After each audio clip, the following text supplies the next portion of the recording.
The New England Patriots enter 2025 with a lot of momentum, but still a ton of questions. And through 6 weeks of the NFL season, they have answered every single question and are now sitting at 4-2.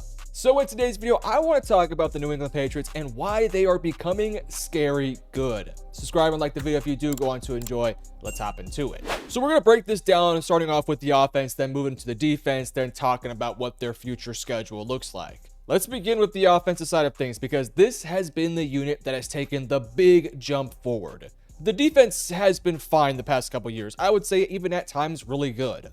It's always just been a matter of, can this Patriots team figure out their defense? Once Tom Brady left, they tried it for a few years with guys like Cam Newton and, Jacoby Brissett, and they probably thought Jimmy Garoppolo might be their future. Of course, that didn't pan out. He went to San Francisco. They then drafted Mac Jones with the first-round pick, and for a little bit there, it looked quite promising until he started to fall off a little bit. Now, granted, I do think Mac Jones is a candidate to be the next, Sam Darnold or Geno Smith. We'll see if he gets a shot as a starter somewhere.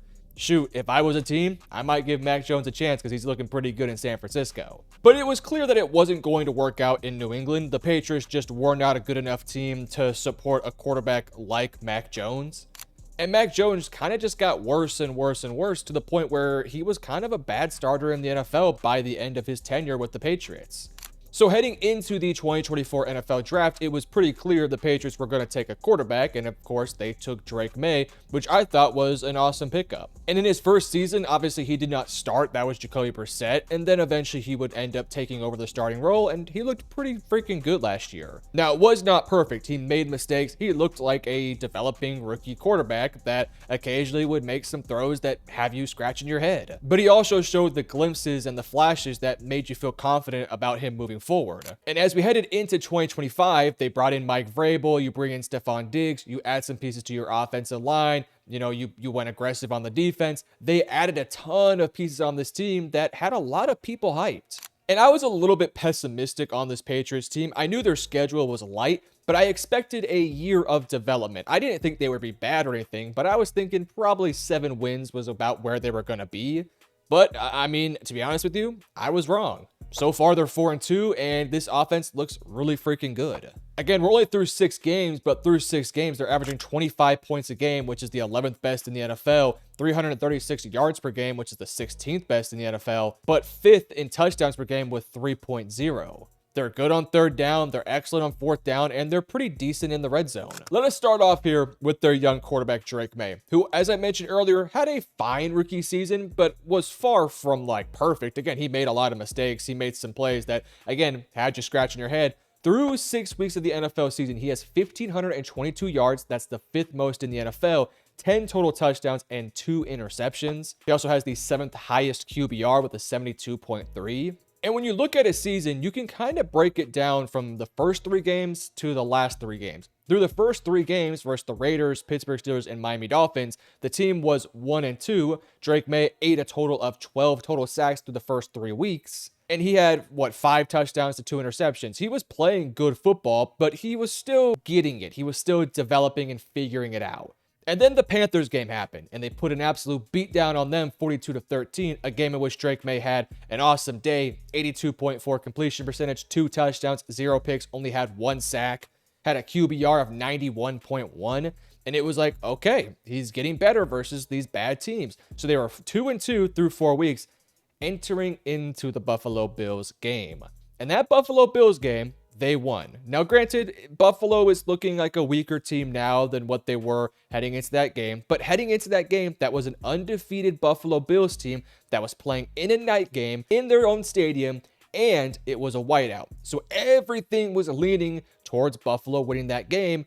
And then Drake May went in there, put his nuts on their forehead, and just dominated them from start to finish. I'm talking leading a team 23-20 in a victory. And while he didn't have any touchdowns, or I don't think he played this miraculous, insane football game, he was more clutch than Josh Allen. He made more high-level throws than Josh Allen. He was a better playmaker than Josh Allen. And when it mattered most, when this game got dicey towards the end, Drake May was the guy that led the team to the victory. Not Josh Allen, not the guy that is notorious for doing this. It was the young quarterback, Drake May.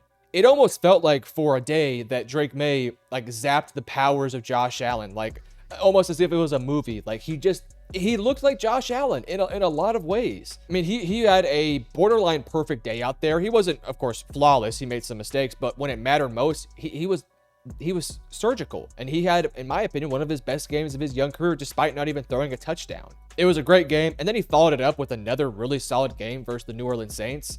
A day in which he had a completion percentage of just under 70%, 3 touchdowns, no interceptions. He only had 1 sack this week. He had 4 versus Buffalo. We'll get to that offensive line here in a little bit because they're figuring it out too. But he also ran the ball 9 times for 28 yards. Like, Drake May is really developing nicely this season. It hasn't been perfect. He's been eating up a couple of sacks here and there, 18 on the season. But over the course of the last 3 weeks, he's only eaten up 6 sacks. So 12 of the 18 sacks were in the first 3 weeks. And in these 3 games that they have won their football games, it has been a lot cleaner for Drake May. And I think what makes this whole conversation about May the most interesting, this is probably the second worst team that May will ever be on. Like, this Patriots team is just going to get better year in and year out to where the team will be better and he's going to be better and the coaching staff will be better. So by the time that he's in year 4, when he's looking for that next contract, he's going to be on a good football team. And if he's playing this good now on what is, let's be honest, a okay football team to not even really that good, probably more bad than good, and he's still playing at this level, it's got to make you feel quite excited for when this Patriots team actually is talented and has a team that's able to compete with other rosters. I mean, again, 1,500 passing yards, 10 touchdowns, 2 picks through 6 games. They're 4-2. And guys, when I tell you this Patriots schedule is not hard, we'll get to it here in a little bit. There's a real chance that Drake May probably makes it to a Pro Bowl, potentially All-Pro MVP conversations if he can keep it up. Because when you look at their schedule, they don't have a ton of challenges ahead of them, especially defensive challenges. So Drake May, if he just continues to progress this year, he's going to have a special season. Now, moving besides Drake May, there's a lot to like about this offense. Again, as I said earlier, this is the worst supporting cast he's going to have for quite some time. And that tells you a lot because this is it's a fine supporting cast. They got to figure out how to run the football. It's been very inconsistent. Ramondre Stevenson, Travion Henderson, they haven't really gotten that fully unlocked. Like, for reference, their highs of rushers for each game, 27 yards in week 1, 54 yards from Stevenson in week 2. May has led the team in rushing yards twice this year, in week 3 and in week 5. They got to find ways to run the football. I think a lot of that does come down to the offensive line just being very young and figuring it out. But some of it does come down to the running backs. If they can run the football just halfway decent, I think that would definitely open up this offense. Like, when you look at their rushing stats, they're only averaging 3.5 yards a rush, which is the 29th worst in the NFL. They're 20th in rushes per game, 26th in rushing yards per game. They are 11th in rushing touchdowns per game. Of course, you have to give May some help there as well. But yeah, they got to run the football better. But man, the weapons on the outside are actually playing really good football right now. You got multiple guys with pretty decent yardage on the season. Stephon Diggs has 32 receptions for 387 yards. Kayshon Bouttie's been making a lot of big plays. 301 yards on 18 receptions. Hunter Henry, 277 yards on the year. Ramondre Stevenson has 154.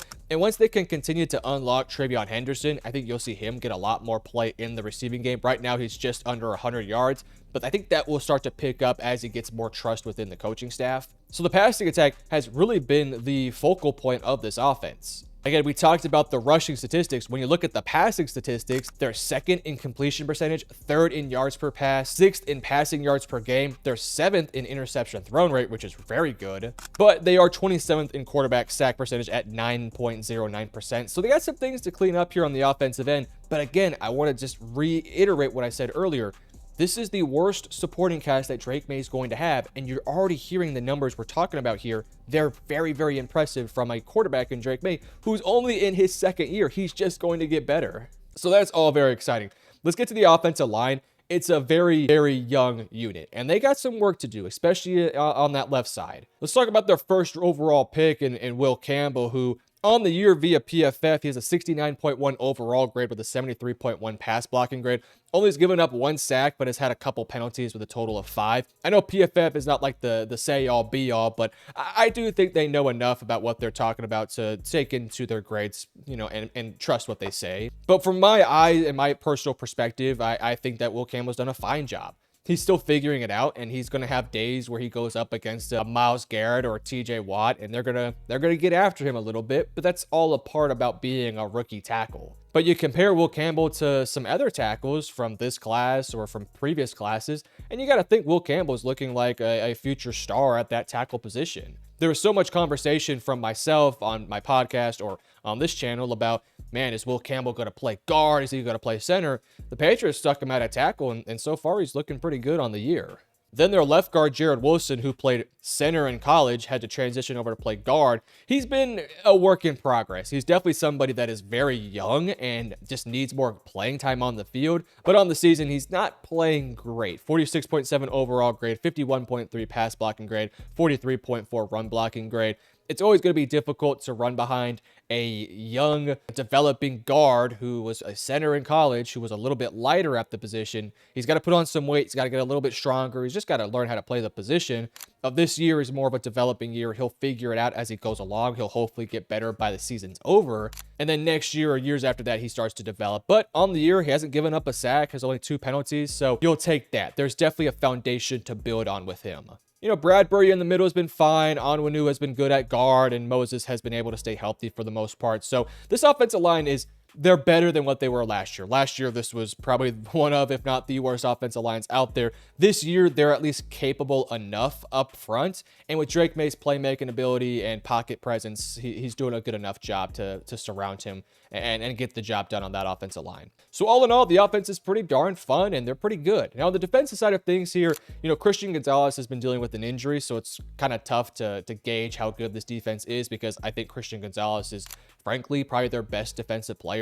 But when he has been out there, I think he's doing a really good job. Carlton Davis is obviously being thrusted into a bigger role when Gonzalez is out there. Now he's going to step into more of that CB2 role, which is where I think he is, you know, better suited at. So right now he has a 54.9 overall PFF grade, but I think it'll start to get better as time does go on. You got Duggar at safety. You got Woodson there too. I think they're playing fine. I think that is definitely a position you could look to fix in the future. Spillane has been really good for this team. I told you guys when they got him in free agency, this was going to be somebody that just eats up tackles, and so far on the year, he leads the team in total tackles with 51. He's got 30 solo tackles, a sack on the year, a tackle for loss, an interception, and a forced fumble. Like, this is kind of a do-it-all linebacker. Far from perfect. He can definitely be better in coverage, but, I mean, like, a tackle eater, that's what you're going to get in this guy. You know, Harold Landry leads the team in sacks with 4.5. You got Milton Williams with 2.5, Kalavion Chason with 2.5, and Robert Spillane with a sack, too. I would say the additions you brought in this offseason so far have paid dividends for this defense. Is this defense the best defense in the NFL? No, but they've held teams in check, even teams that are, you know, pretty good on the offensive end. Like Las Vegas in week 1 scored 20, but since then, Miami scored 27, Pittsburgh 21, Carolina 13, Buffalo, the best offense you'll play for basically the entire season, only 20, and then this past week, 19. You look at the numbers, they're 7th in opponents' points per game, 16th in opponents' yards per game, 8th in opponents' touchdowns per game.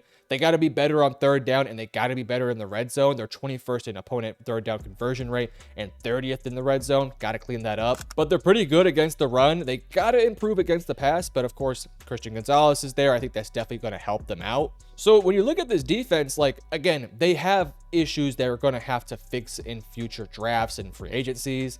I think they might need a little bit more depth in the pass rush unit. They might need some help in the secondary, and just all around, there's things that you would like to see be shored up in future years. But for now, for what this team is today, they're good defensively. Not great. They're not great, but they're good. They are a top 17, 16 defense in the NFL. I wouldn't say top 10. I definitely wouldn't say top 8 or anything like that. But if you tell me, hey, this Patriots defense is like the 12th best, sure, I think they might be right there. And again, kind of like what I said on the offensive end, this is the worst this defense is going to be. You're going to get better in the future. You're going to be able to add more and more pieces and continue to push this team to that next level. So take that as you will. But let us now transition over to talking about the Patriots schedule, because let me tell you guys, this schedule is very, very easy. In fact, I would say they faced probably 2 of their tougher opponents already on their schedule in Pittsburgh and in Buffalo. But when you look forward in their schedule, if they have the Titans next week, then they have the Cleveland Browns, I'm going to assume they're going to beat those teams because those are 2 of the worst teams in the NFL. So through 8 games, you're probably going to be 6-2, barring a banana slip or anything like that. You get 2 tough games in a row in week 9 and 10 between the Atlanta Falcons and the Tampa Bay Buccaneers. If you go 1-1 in that stretch, I think that's a W, because then that puts you, 7-3 through 10 games, assuming you lose to either Atlanta or Tampa Bay. But even if you lose both those football games, you're 6-4 and still feeling pretty good because the rest of the schedule is really light.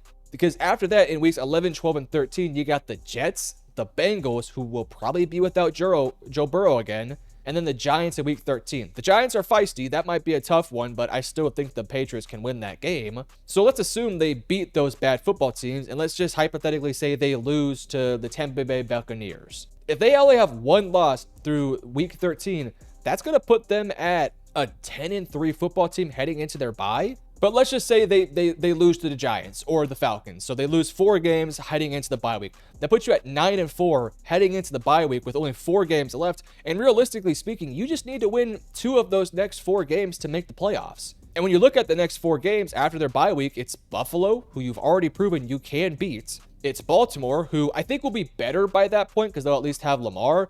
But they got a lot of questions they got to figure out. So that game could be kind of interesting. And then you got the Jets and then the Miami Dolphins to finish off your season. Division games are always dicey, but I think they can beat them. So I'm looking at this team, and at its best, with this schedule, I think they could be a 13-4 team. But at their worst, I think 11-6.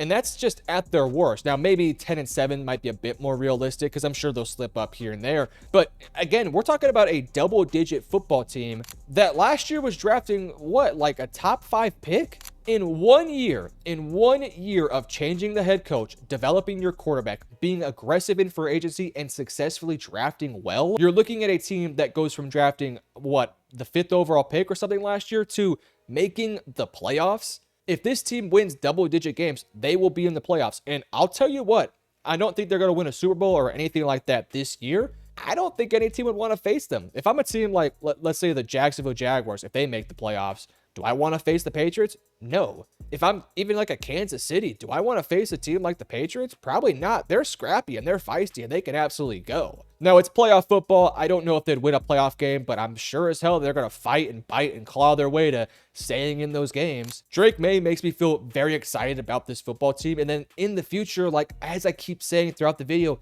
this team is just going to get better. They have more money to spend because they have a rookie quarterback on a very cheap deal. They're going to have future draft capital to keep adding young assets.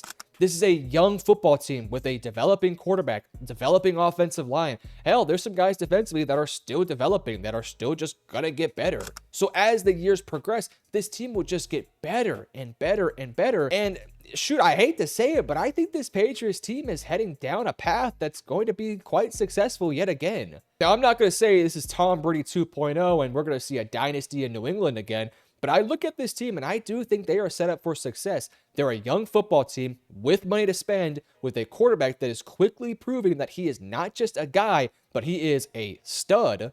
And you have a head coach that has a track record of getting teams into the playoffs even when they are in a talent deficiency. Look at those Titans teams. They were good, they were far from great, and they were still making fairly good playoff runs. So there's a lot to look forward to if you are a Patriots fans. Patriots fans are some of the most spoiled fans in the NFL because they had all those great years of Tom Brady. Then they sucked for a few years. They cried their ass off. Now they get Drake May, and all of a sudden we're like, well, they're right back where they were with Tom Brady. At least it feels like they are. So look, they're 4-2 through 6 weeks. Their schedule is super light. This team is looking like they will probably end up making the playoffs. And what a turnaround it would be if they get to that point. But you guys let me know in the comment section below, what are your thoughts of this Patriots team this year and in the future? Do you guys think they're as good as I'm propping them up to be? Let me know in the comments below. And if you enjoyed, hit the like and subscribe button. Love you guys. Peace.